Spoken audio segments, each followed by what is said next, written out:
Murray, I am so glad to have you on the Joy of Paddle podcast. You have been working in paddle through the LTA, but you had a beginning in paddle, which started when? How did you get into paddle? And I know you could do it all in Spanish, but for us, we need you in English. Minter, nice to be here. Well, I got involved in paddle, um, typically as an ex-tennis player discovering a new racket sport or failed tennis player, as I quite often say. Mm-hmm. I moved to Spain to be a tennis player at the age of 13. And the quick answer is I came back, a few years later with a paddle bat in my hand to my parents' surprise. Well, it's certainly true in Spain that pretty much every tennis center has a paddle court beside it. I mean, my son was training in tennis down in Valencia, and basically the whole attitude was, "Oh, we go to play paddle for fun. You do 5 hours of drilling on the tennis court, and then paddle is with swimming, how to get relaxed." Yeah, exactly. It really is that kind of family sport, right? It's a racket sport for the masses almost.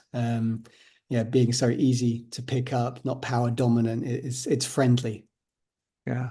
And one of the things I love to ask my guests, especially when they've played a lot of tennis, is the transition to paddle. How did you manage the transition? What are the insights that you could provide for someone who's a tennis player listening to this saying, shoot, I really wish I could play better paddle. What is it that I need to transition out of or change in my manner? It's an interesting one. I mean, some people just take to it right away. Quite often, tennis doubles players pick up start with the volleys and just kind of build from there. And enjoy the angles, right? Whereas other tennis players, maybe your typical baseliner or Western forehand kind of player struggle. And unless you've played squash as a youngster, you're going to struggle with the corners and the rebounds and things. When I first started playing paddle, first discovered paddle, I think I was about 16. Um, I didn't think much of it, to be fair. You had your usual tennis player nose up and looking Yeah, down at. yeah, definitely. So I mean, yeah, I moved to Spain at 13 and I saw it when I was about 16. And suddenly tennis clubs were adding paddle courts and all the tennis coaches were playing paddle, kind of socially and stuff. And we would just kind of see them and just think, well, what are they doing? Like let's get going over to the Sort water. of sort of like me with pickleball, but don't tell anybody. Yeah, yeah, exactly. Um, so I suppose I didn't really give it a chance then because I was still competing. I was still playing tennis or striving to become a professional player. And I then went to the US on a tennis scholarship at 18. So I actually didn't start playing paddle until years later, until I finished uni. So it was sort of around 2004, 2005 now when I was around 23, 24. And then suddenly all of the tennis players that I used to train with, they were just all playing paddle. And I was like, okay, let's give it a chance. If they're doing it, maybe I can too. Stoop down Yeah. to that level. Yeah, well, at least if I wanted to spend time with them, it was my kind of my only option. And two, three times in, I was just suddenly hooked, and I got it, and how social it was, and you're close, you're positioned close to your partner, your opponent. So it was just a lot of fun. So I quickly became very amused, and yeah, and it wasn't long before I was buying my own bat, and just really getting into it. Hooked up, hooked in. The challenge remains is how to transition out of your tennis habits in some regards into paddle. So talk us through how that how did that happen for you and what sort of, looking back insights could you provide for tennis players today? Yeah, it's an interesting one. So I was very attracted to paddle and thought, I could start competing and, surprised it hasn't taken off in other countries. So, let's see, like this sport's got a long way to go. Um, And I even thought, this will be easier than tennis. It will be less demanding on my body because I stopped playing tennis because of injury. I played pro for 1 year and literally had to call it a day. It's like sciatica, so it wasn't really much I could Ouch. do. And it was still bothering me playing paddle, but it was just so fun, and I was just addicted at that time, right? So The best anesthetic. Fun. yes, exactly. Um, so I think just the more and more you play, once you start having dreams about how a ball rebounds in the corner and how it reacts, I think that there's kind of no going back then. But I definitely think that both sports are very complementary. It's not like tennis and squash, where one is very wristy. Both skill sets are very complementary. Um, and I believe, like venues moving forward, like that they should all have both. And I challenge anyone to find a tennis club in Spain, as you said before, that doesn't have a paddle courts. I saw it happening a good 20 years ago now. So yeah, it's done wonders for tennis venues, and obviously from there, the sport has just grown in other venue types, and it just hasn't stopped. But going back to the solution to convert tennis players into paddle, the answer sounds like you need to dream about the walls. Yeah, I think just stick a couple of walls behind a tennis player, and you're going to have to figure it out quickly. That's it. Well, I've had the great pleasure to play with some of the best tennis doubles tennis players, including Dom Inglet, who has taken to paddle. And it's very, very fun to see where tennis can be useful, especially if you're 6'6" at the net. And as a paddle player, it's also very fun for me to try to find how to find the chinks within that armor. Despite the speed and height, there are ways around, ways to get them.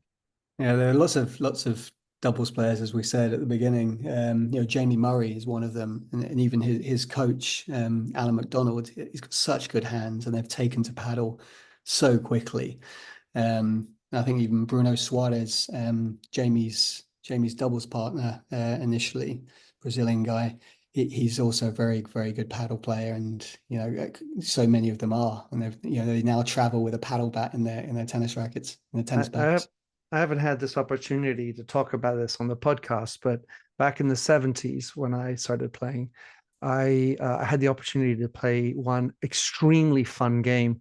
I was maybe 16 years old, and on the court, it was obviously still in the concrete courts and concrete walls, but I played with a guy called Manuel Orantes, who at the time he won the Roland Garros twice on clay, and so small Spaniard, and a guy called Fred Stoley, who was an Australian Yeah.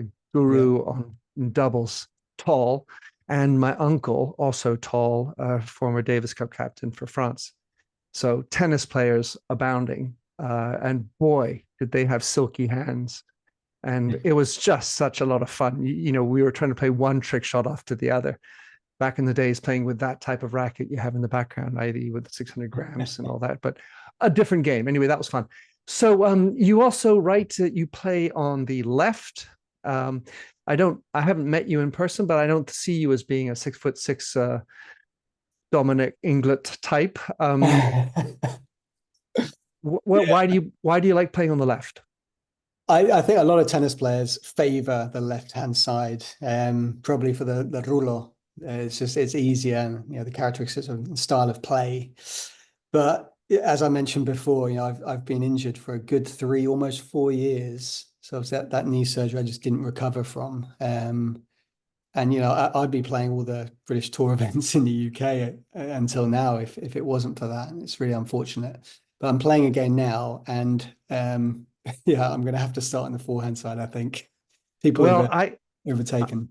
I play on the right largely when I'm playing with good players, of course, and I think it's a real need to have good players on the right. A la Chingotto in the men's, who's a right-handed right player, right side player, and or Dineno, or Mike Yanguas. Those type of players are in hot demand because everyone, usually, especially amongst men, prefer to play on the left because that's the, I would say, the dominant side. That's where you got the testosterone going for the big smacks and everything. But anyway, first of all, I can't play those types of shots. I mean, I got all the rulo and all that, but I don't have that power game anymore. Well, I mean, the best example is LeBron. The fact that he's on the forehand side, well, it's such a playmaker, it's creative, he's got the power. So yeah, I think that's kind of started a new trend on the men's side at least, and others are exploring the I, I forehand side. I believe I have inside information, but I believe we'll be playing on the left in the World Championships. Ah. Oh, you see. But anyway, moving on to your role as head of paddle at the LTA. Tell us a little bit when that happened and why that happened. Yeah, I'll give you the quick version. We'll be here all day otherwise. All right. So I suppose it's good to start at the beginning, just for context. Obviously, I'd moved to Spain to be a tennis player, and after uni, I'd kind of started playing again because I was working in Spain again. Um, yeah, I couldn't believe it hadn't taken off in the UK and other countries for that matter at that time. So we're talking around 2012. I made the decision to move back to the UK to set up a paddle club. And obviously this isn't, you can't see this, but the image behind me is a pop-up event we used to do in Canary Wharf. But we had an indoor paddle club that we created in 2012. I raised some money from Spanish investors, and we had 4 indoor courts, just kind of a stone's throw from Canary Wharf in Wood Wharf. It's no longer there. There's a skyscraper in its place, unfortunately, but obviously Uman and Padium have created a much nicer venue than the one we had. And Um, covered. yeah, well, as was indoor. Oh, it was as well. It Yeah, doesn't look like that by the photo. yeah, this was a pop-up we had like in front of the station just to kind of Oh, I promote see. it and things. Um, but yeah, so that was kind of my experience. So as a kind of as private operator, we wanted to expand, wanted to open other clubs, but also we wanted to max out off peak hours and go into schools. We were unable to. So yeah, bear in mind this was 2012, 2013. As paddle wasn't officially recognized, schools just literally wouldn't even entertain the idea of playing a sport that wasn't classed as a sport. um, and when we were trying to find other sites, planning permission was so difficult, just simply for not being on the official list of sports. So I suddenly saw that, if we're going to stand a chance to ever do this, or anyone is going to have a chance to ever build a paddle court or club, we need to get paddle officially recognised by Sport England and the other UK sporting councils.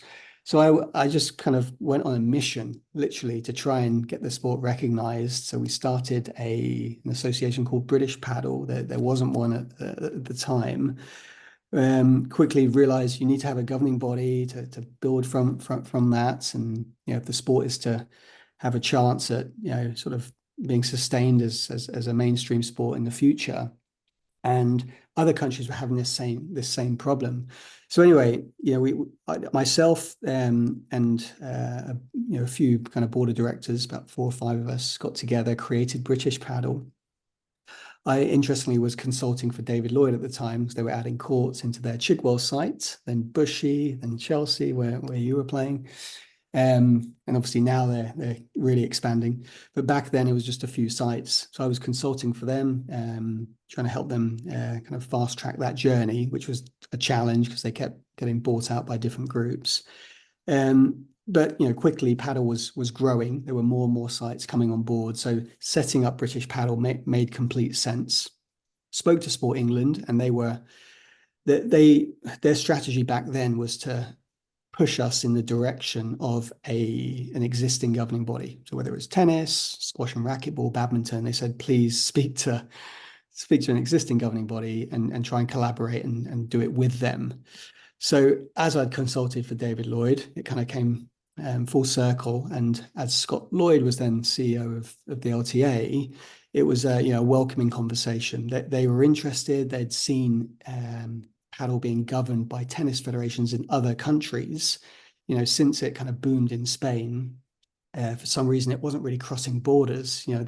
The content was all in Spanish as well on social media.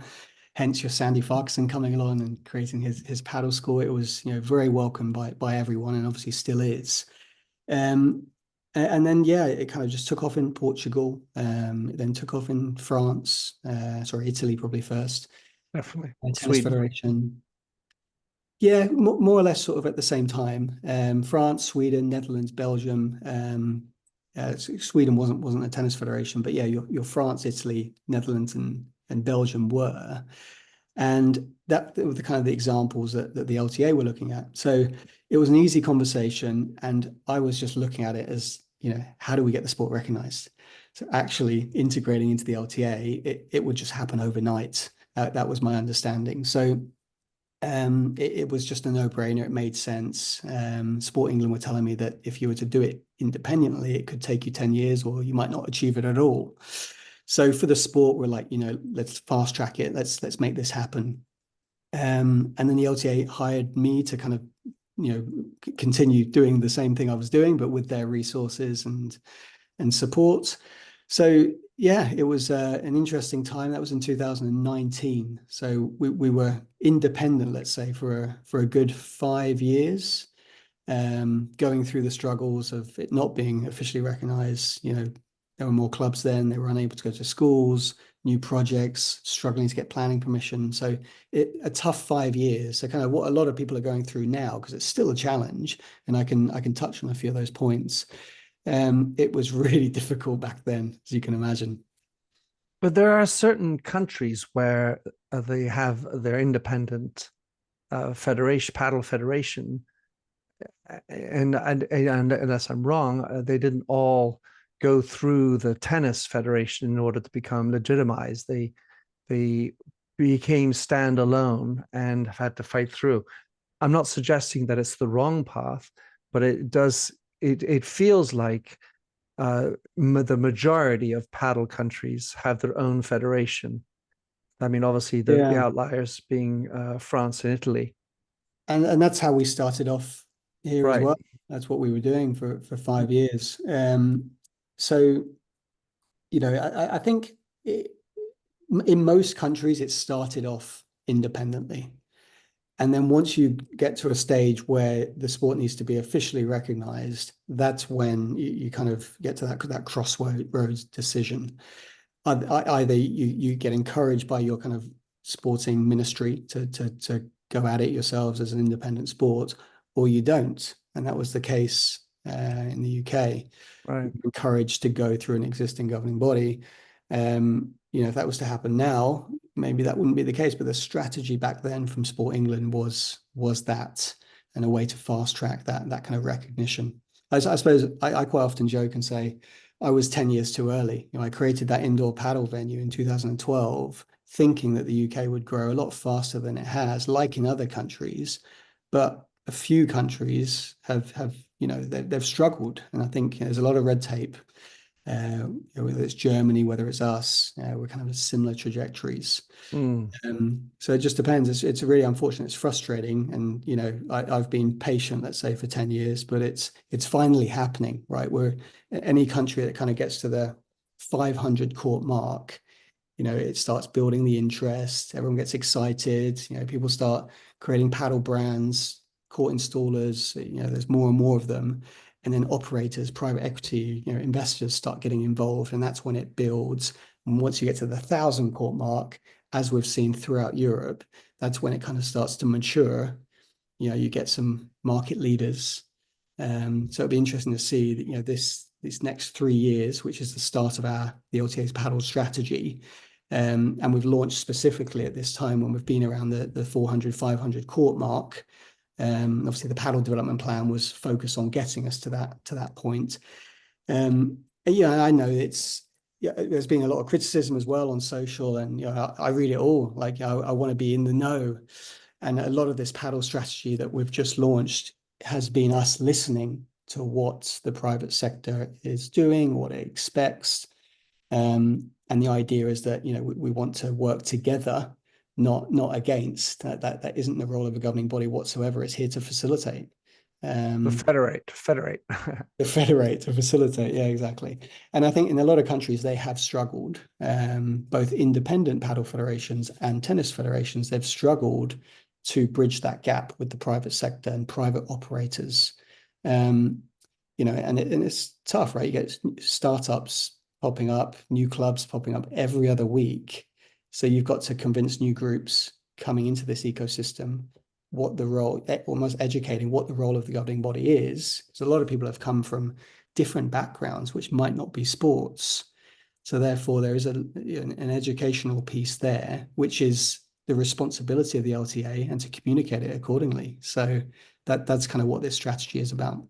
In my mind, I'm thinking probably of your conversations with financiers, hungry entrepreneurs who want to break every rule possible in order to get things happen, and break it until you make it kind of thing.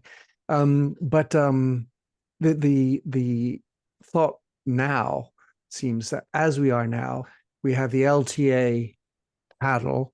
But is there any thought, or what is the future of moving towards a title a la Italy, which has paddle in the title? It seems to me that that would mark a true change in direction. I mean, names are what they are. I'm a branding guy, but the difference, the French Federation of Tennis has paddle. The Italian has paddle in its name, whereas the French have stayed with the FFT because I'm French otherwise. So I know a lot about that one. Yeah, I mean, there's roughly around 28 tennis federations right now governing paddle across the globe. In Italy, the Italian Tennis Federation, Tennis and Paddle Federation have been the first one to change their name. They're significantly further ahead. There's about 7,000 courts there right now. They integrated well, before the LTA and any others. So they've kind of been on this journey a lot longer, and they've reached that critical mass. Paddle it's represented, in terms of participation, infrastructure, workforce, and then the player base. So once we get to that point, who knows? And obviously we have the example of Italy and maybe others at that point, and then, does it become, I mean, there's other racket sports, as we know, there's pickleball and other things, tapping on everyone's radar. So, does it become almost like a rackets family? Because I mean, my opinion, a venue should accommodate all. It's like a family of rackets, right? So should there be one governing body? Should they all be independent? When it comes to safeguarding challenges for a venue, if you've got to federate with 2, 3, 4, 5 different governing bodies, it's a bit of a headache. No doubt. And obviously, if it's they're kind of coexisting within the same infrastructure, essentially, it does make sense. There are benefits, at least, to highlighting that each venue is, and each sport is safe to practice, and the welfare and safeguarding is obviously, all those boxes are ticked. Mm. Well, all right. So in your mission, which is described in your paddle strategy, which was made for great fun to read, and exciting, to grow paddle by making it accessible, welcoming, enjoyable. Of course, I love that one. Joy of paddle, enjoyable of paddle, and inspiring. So the growth story. Obviously, we in England have a thing called the weather, which we love to talk about. And this is not uncommon for other countries, maybe like the Netherlands, Belgium, um, obviously Sweden, Denmark, and all these other countries that have weather issues. I would say at a higher level, some of them. How do we grow paddle courts, and more specifically, how can we get the planning permission for covered paddle courts in England? Yeah, it's I mean, for that reason, it's taken longer to grow in this country. It's been a bit easier in Italy, right, where generally the weather is nice, 3/4 of the country. How do we get covered courts? Planning applications. Obviously, step one was official recognition, sorry, for the sports, so that local authorities, that they need paddles on their radar, and more importantly, they know who to go to when they have questions, which LTA. And obviously they have an existing dialogue, let's say, with the LTA for many applications that go across the board. Step two is educating local authority so that actually they know a little bit more about paddle and could they look at it strategically. So there's a lot of work that we've been doing over the last sort of 2-3 years now. And the first case study really is Manchester. So Manchester City Council, we've kind of engaged with them on a strategic level to identify how many courts Manchester City could facilitate. Because think of Bristol, whereby operators suddenly went in, opened quite a few venues at the same time. So the idea is you want to grow this sustainably. So we're engaging with local authorities, and this will be kind of rolled out across Britain, across England initially for local authority, and identifying with like significant sort of mapping exercises, so you can determine minimum drive time to a venue. So where could you facilitate by installing courts? And that's been done in Manchester, as I said. I think they've identified 42 courts, 42 sites actually as a potential for to kind of coexist and move forward in a sustainable way. And they've then opened that up for private operators to tender, rather than the opposite happening, which was what was happening. So being Piece bombarded by with piece. inquiries. Yeah, but they were being bombarded with inquiries from private operators and not really knowing that much about paddle. They've come to us needing a bit of help and guidance. And you can imagine that's happening with lots of different local authorities. And local authorities is one facility type almost, right? One market. You've also got other governing bodies. The RFU we've worked with quite a bit. They've got significant space at a lot of their rugby sites.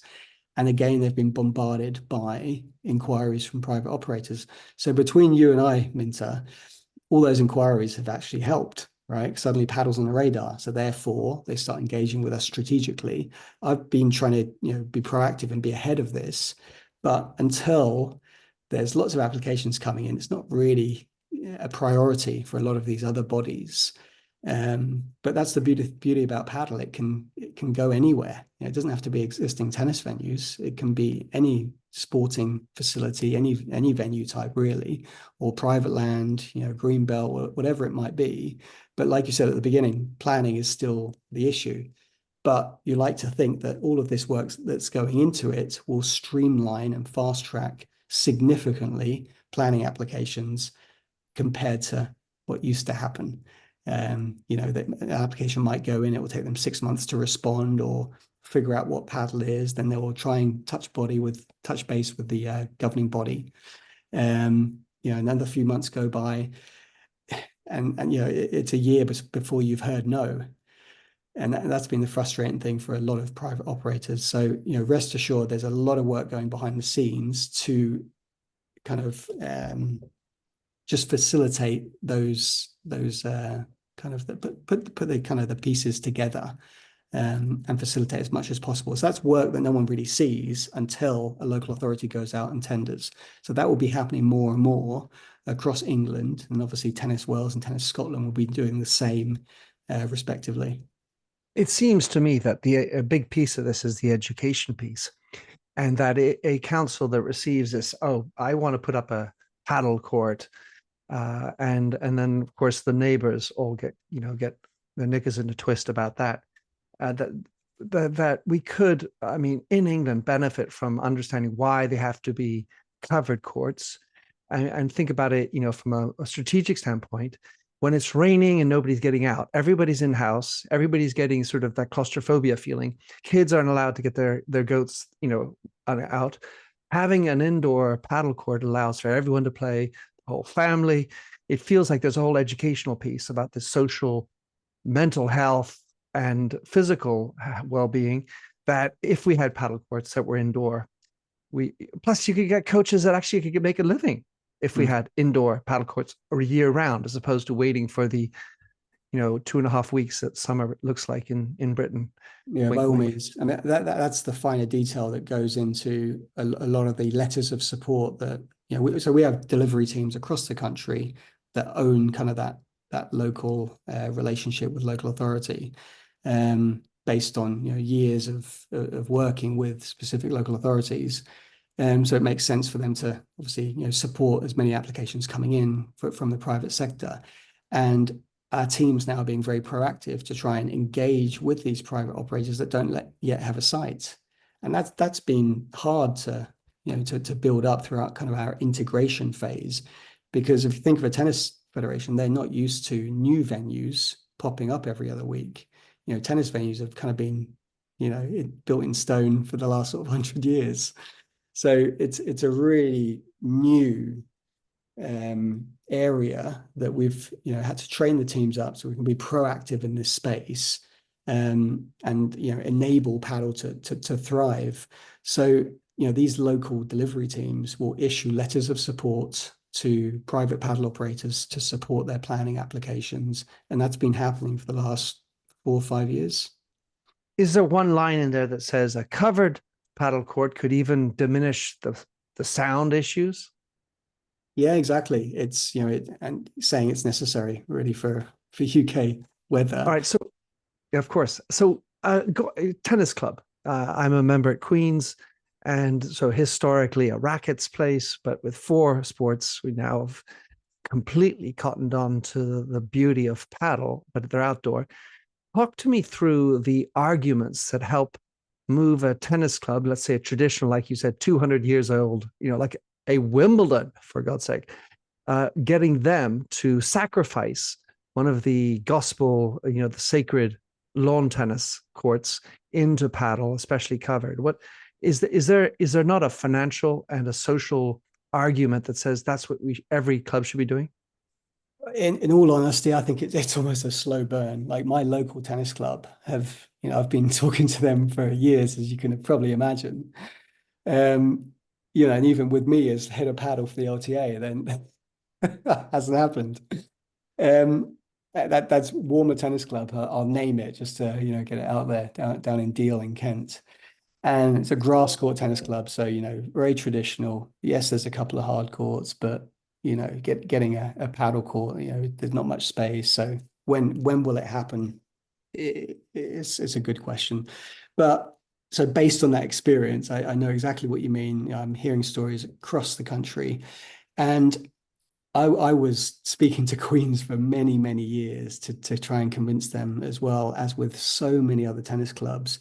It is a slow burn. With several, I've been chatting to probably 6, 7, 8 years. It's not just tennis clubs, it's parks as well. I mean, if you look at Hyde Park, it took them 4 years to get approval to move a tree so that they could put the paddle court in. And there's so many variables, not just committees and decision making internally at a club. You've then got planning applications which could go on for a very long time. I've learned over the last 6 years that there's protected species of everything, from snails to bats to, yeah, it's everything, absolutely everything. It's quite it's a negative, right, for the sport, and it's really hard to swallow. Let's say, I got lots of um, contacts or even close friends that are trying to set up paddle clubs, and I can't help them, and it's really unfortunate, really unfortunate. But how do I commit to tennis club? I suppose I quite often use the examples of the ones that have, and so one might be Hurlingham, so a really really traditional club, waiting list, really difficult to get in. Like that's like, the club, right? So if they've managed to do it, surely a little tennis club could convince the committee, right? If Queens have done it, and many others now, they're the examples that these little, almost tennis clubs in towns or villages need to hear, because quite often they've been striving and following in their footsteps for the best part of 100 years anyway. So when they were adding a gym 20 years ago to engage, to retain membership base, attract new audiences, that's what paddle is now. Like every tennis club needs to have a paddle court. Well, it strikes me that just from a racketing thing at the Queen's Club, since the Queen's Club has had their two outdoor courts, it is a uniting sport. It brings together real lawn, squash, and rackets, and everybody can come into paddle. And it's the only sport where everybody can join in because it requires a little bit of everybody, everything. The tennis players at the net, the rackets is good for the speed, squash is good for the walls, reel is good for everything. And so I think that's the first piece. And secondly, I would argue that because of the culture of paddle, it's more inclined to have everyone go to the bar afterwards. And the bar is where you make your money. That's where the margins are. So any club owner should be thinking about that, as well as the community aspect of having that social aspect. Our WhatsApp group at Queen's Club for paddle is thriving.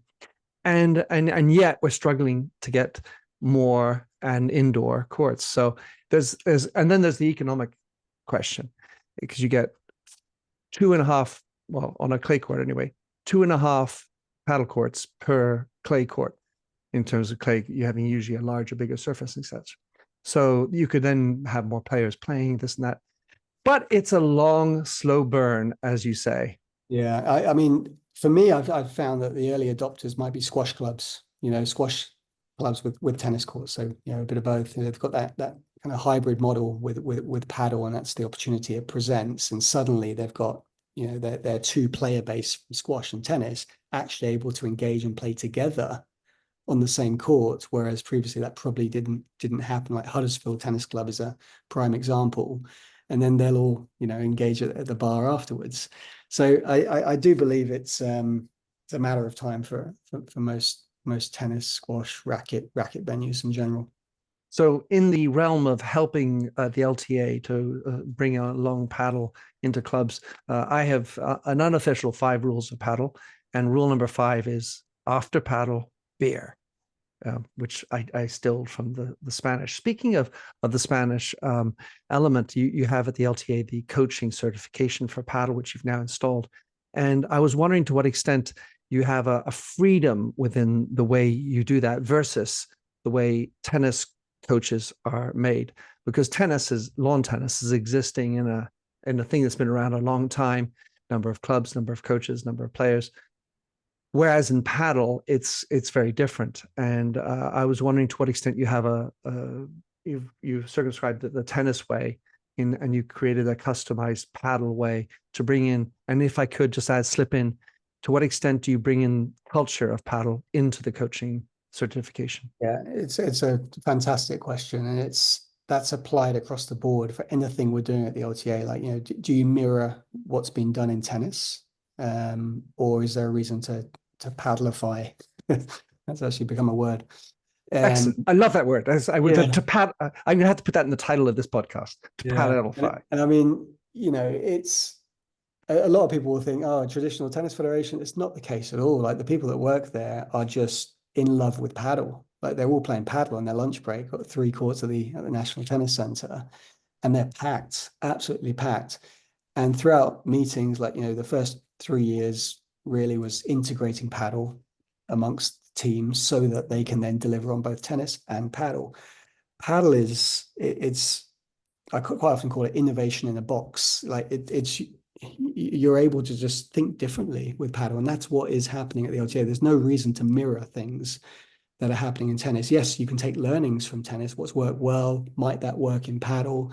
But we're not necessarily mirroring how you do things in paddle, copying tennis, not at all. And we'll see that throughout the new strategy, with lots of new products and programs being added, new competition formats. But going back to coaching, I'm not going to lie, it's been hard initially, right? Because initially it was, right, do we mirror the coaching pathway? It would make sense to, because we have one in an existing sport, and it's doing well. It engages 10,000 coaches across the country. And the accreditation and the benefits that go with it are fantastic. But does it work for paddle? So we've created the first course, which is kind of the first course to the pathway, the which is we've started at level 2 to be fair. Level 1 we've skipped because that was more of an assistant coach. So actually, a lot of these venues with just 1 court, 2 courts, 3 courts, even 10 courts initially, they're probably not assisting anyone. So you kind of need a head coach initially. So that was kind of the first argument. The level 3 course is being developed as we speak. There's a girl called Jo Ward, my colleague, who heads up the kind of paddle coaching side of things. Ex-tennis player, top 100. I remember her. Yeah, good. And she's fallen in love with paddle. So she's developing the paddle coaching pathway as we speak. She's in Madrid right now, actually developing content for that course. And that will kind of, once there's more than 1 course, we will kind of then have a pathway, right, with 2 courses. But quickly we'll be introducing an activator course, because obviously that will be more relevant for a lot of paddle venues that sometimes might not need or want a coach, but they need someone, and I say this a lot, to facilitate. It might be whoever's on reception, or it might be personal trainer, or whoever it is welcoming people into a venue. It might just be, quickly showing someone how to play, a few shots, how you score, where you need to stand. And that's not really coaching. They're probably not then getting paid for it. They'll go sit down and concentrate on getting more bookings. So that's what it needs, and that will be launched next year. So an activator course, probably just one day course versus the 4-day coaching qualification. And it's a busy space as well. So we're not saying that you have to take the LTA coaching pathway. You can take others. But all we ask is that you then accredit to the LTA, get your insurance through that coaching accreditation. There'll be more and more paddle benefits as we move forward for both venue registration and coach accreditation.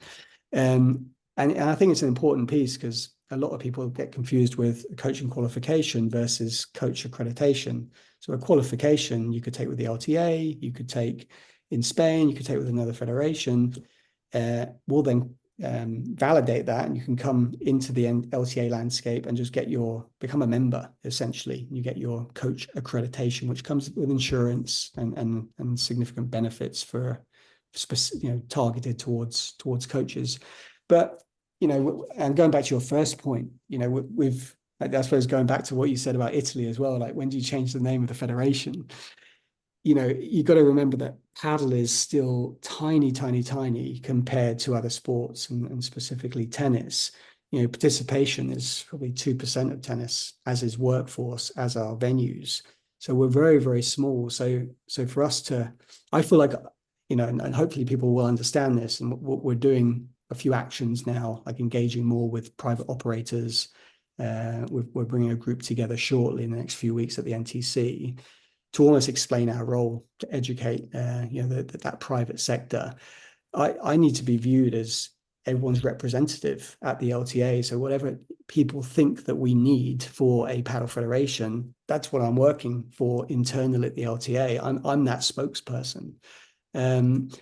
And know that it's in a very good space. Like I said, people are very engaged at the LTA with paddle. They absolutely love it, and just view it as a way to do things differently, and that's exciting.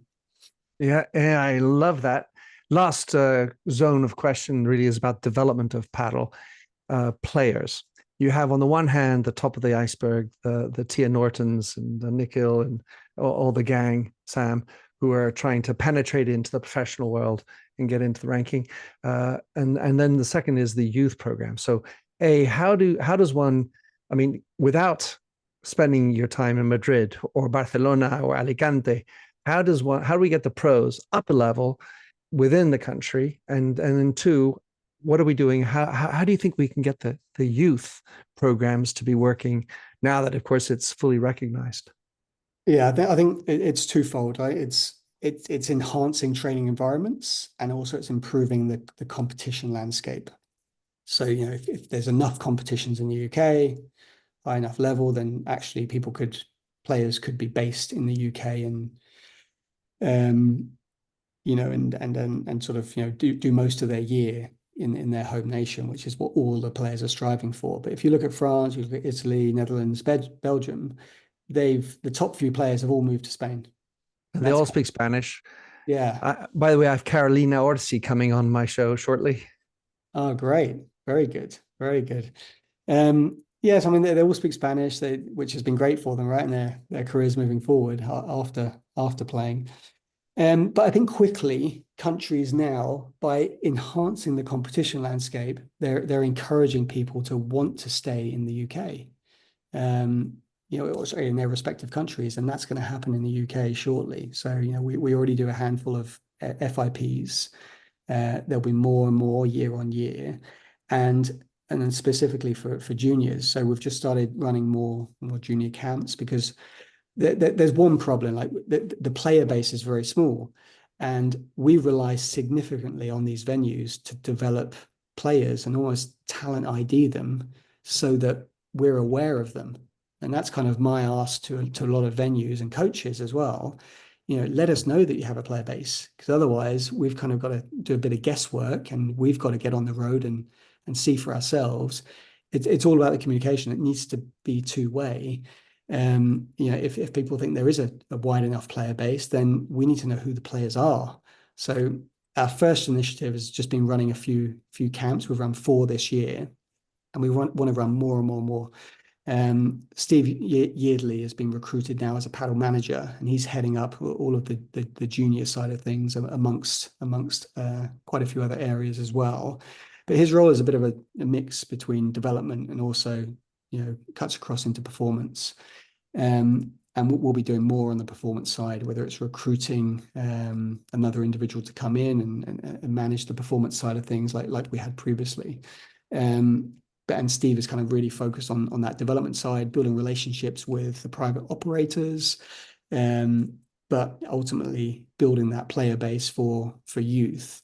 And if we think about it, like, we all believe that this is going to become an Olympic sport, whether it's 2032 or more than likely, I would like to think 2036. Mm. So that gives us 12 years, maybe 8, but 12 years in my mind to develop an Olympic team.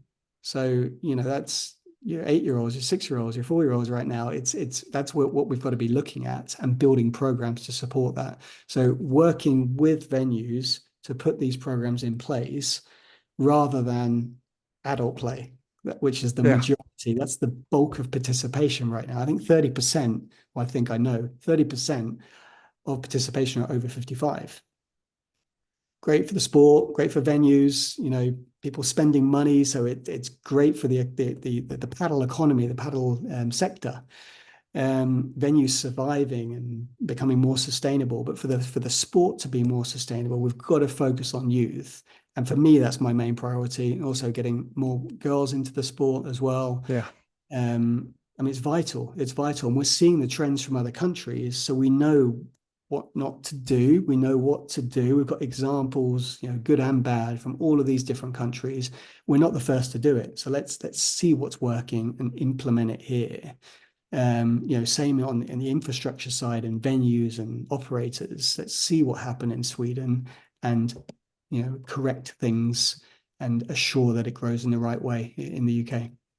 Yeah, it does seem like it would be great to sort of do a jump skip and not go through all the same hassles and learnings that everyone else had to go through and break their teeth on. Um, so that's very exciting. And I love this idea of the dream to represent your country. This would be one of the easiest ways to do it. I mean, considering, as opposed to playing football for Britain or Yeah. England, sorry, and I still dream of representing my country somehow in paddle. Haven't done it yet. The last question was just to circle back on this notion of bringing the culture of paddle, whether it's into the coaching or the youth programs. Do you think there is such a thing as the culture of paddle? I mean, being in Spain, I certainly have always thought, and in Argentina, this notion of la cultura de paddle, there is something that's in common. Should it be internationalized, as in coming from the Hispanic roots, or do you believe that there should be a different type of culture, which can be Nordic, which can be British?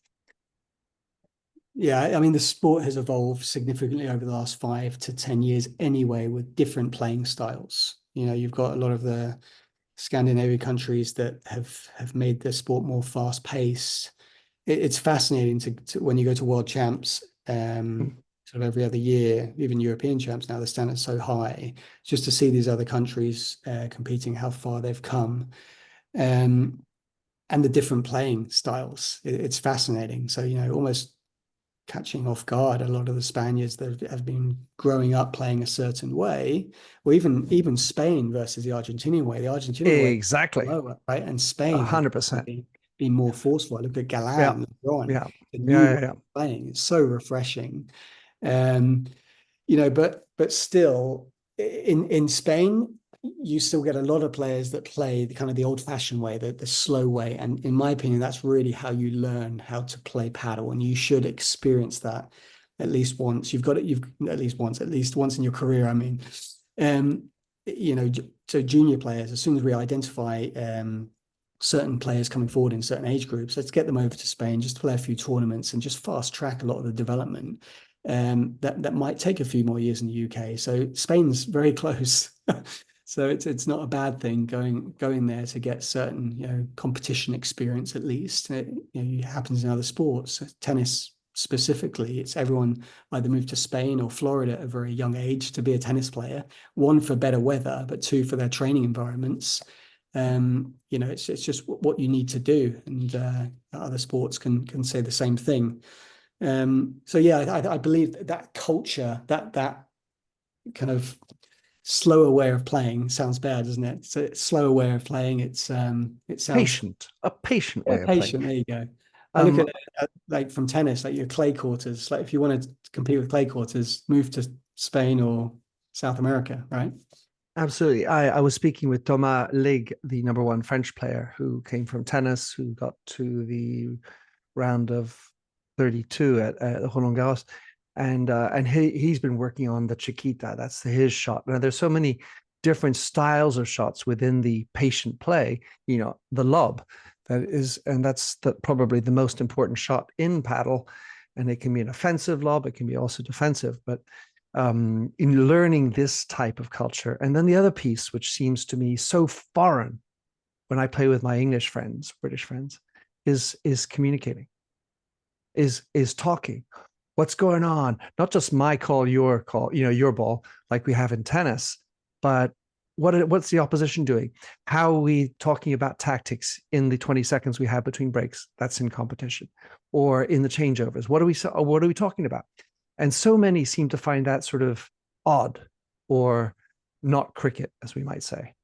Yeah, that's experience, isn't it? And that's quite often when you're at a higher level in a competition and you suddenly see that, you're exposed to it. You see just how players transition so well around the court because they're communicating, like, when their backs are to the opponents, Or they their eyes are looking at the lob. There's so many yeah, times where you've got to be doing that communicating. And I feel like that's the cultural piece yeah, that is exactly. deeply missing in coaches, in coaching, and in the paddle that we're playing in outside of the Hispanic world. Yeah, no, it's true. But I mean, it's definitely worth mentioning though that our performance players have come so far, and I think, and that alone is really important for youth coming through. They've got, that players, they've got people to look up to, right? And your elite players, let's call them, right? So yeah, even Christian Medina, he's almost top 100. Same with Tia Norton, Amy Gibson. And on the women's side, there's more players coming through now. Yeah. Yeah, and I really believe we can kind of close the gap there with other countries. I mean, it's great to see in the world rankings now when you suddenly see another flag next to the Spaniards and Argentinians in the top 20. Exactly. I think there's There's one other Portuguese. flag, There's Portuguese. one Yeah, Portuguese. Yeah. Sophia Sophia. Araujo, Exactly, of course. exactly. You've got a Russian girl at 21 now, and then Alex Colombon, she's fantastic to see as well, from France. I think she's around 30 now. So it's really good to see them coming through. And that's the nice thing we see at kind of World Championships when we see these other countries playing. And that's what I love to see about the World Tour, like Premier Padel. Whenever you see a foreigner competing in the mix, you got a few Swedes that are up there now as well. It's just Danny, I've delightful. had Danny Windal on my show. Danny, I just had Marta Ortega, by the way, on my show. But I've also interviewed Alix Colombon because I'm French, and I'll be transcribing that. Anyway, Tom, I've taken over more time than I asked, so I really appreciate your patience.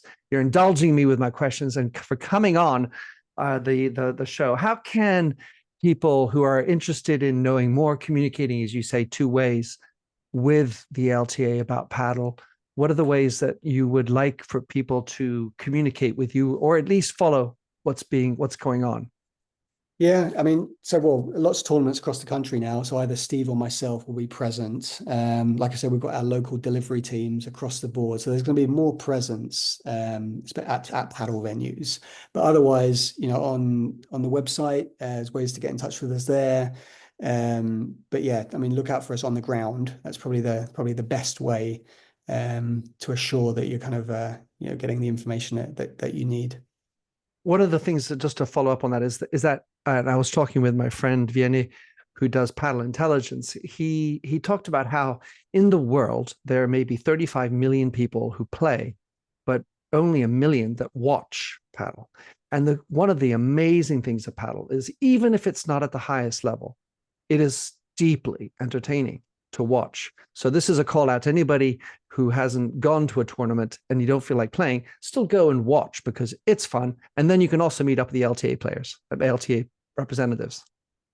There you go. I mean, you've locked onto something there. Like, unlike other sports, all in paddle, all fans also play. It's such a captivated audience, and that's really hard to come by. So it's fascinating. Last word. What's the future of paddle in Great Britain? We'll hit the 1,000 court mark in a couple of years, and then I think we're on that Olympic journey. So it's about youth, getting more and more junior players, and like I say, we need venues to support us on that journey. But it's a really exciting journey, and it's the goal of making paddle sustainable for future years. Let's make it epic. Beautiful. Tom, thank you so much. Vamos!